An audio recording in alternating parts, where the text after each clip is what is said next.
तो guys video देखने से पहले मेरे चैनल को सब्सक्राइब और मेरी वीडियो को लाइक करना ना भूलें। आज हम बात कर रहे हैं ड्रामा सीरियल सुन मेरे दिल की नेक्स्ट एपिसोड के बारे में।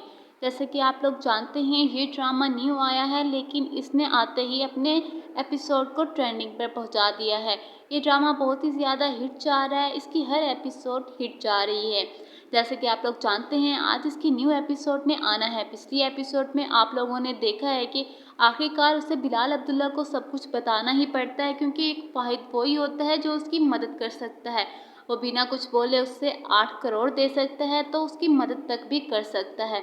जब ये सब कुछ उसे बताती है तो वो बोलता है कि तुम मुझ पर यकीन कैसे नहीं कर सकती थी, यहाँ तक कि तुम्हारे बाबा ने भी मुझ पर यकीन नहीं किया और तुमने भी वही सब कुछ किया जो उन्होंने किया।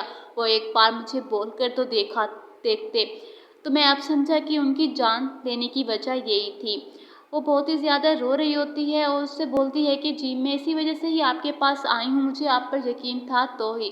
लेकिन वो बोलते हैं जब तुमने मुझसे 8 करोड़ लिए थे, मैंने तुमसे कुछ नहीं पूछा था, बिना कुछ पूछे तुम्हें 8 करोड़ दे दिए, तो मैं तुम्हारी मदद भी कर सकता था।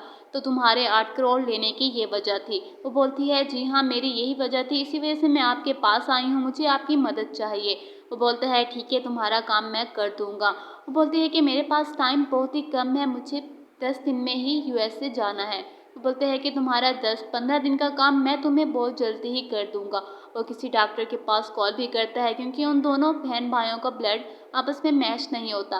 लेकिन उस लड़के का हो जाता है बिलाल अब्दुल्ला का। बिलाल अब्दुल्ला नेक्स्ट एपिसोड में उसके साथ बाहर जाता है, उसे बोलता है कि लेकिन तुम हमारे साथ नहीं जाओगी, क्योंकि तुम्हारे अब्बू ने जो सब कुछ कहा था वो मुझे आज भी याद है।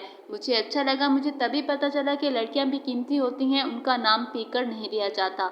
मुझे अच्छी लगी उनकी बात, इस वजह से मैं नहीं चाहता कि तुम मेरे साथ चलो, ना ही मैं तुम्हारे किरदार पर कोई बात आने दे सकता हूँ। इसी वजह से मैं चाहता हूँ कि तुम ना जाओ, तुम यहीं रहो, मैं उसके साथ जाऊँगा और इंशाअल्लाह तुम्हारा भाई ठीक हो जाएगा। मैं इस बात की तुम्हें गारंटी और तुम्हें वादा करता हूँ कि मैं उसे सही सलामत वापस लेके आऊँगा। ये बात जब वो सुनती है, लेकिन वो नहीं रुकती, वो नेक्स्ट एपिसोड में उसके साथ जाती है। ज़ाहिर है जहाँ उसकी बात भाई की आ जाए तो वो कुछ भी कर सकती है। जब वो ये बोलते हैं कि अगर किसी ने भी मेरे भाई की बीमारी का सुनकर मुझे हौसला दिया तो शायद मेरे हौसले टूट जाएं, इस वजह से वो किसी को कुछ भी नहीं बताती, यहाँ तक कि अपनी दोस्त रिमशा को भी नहीं बताती।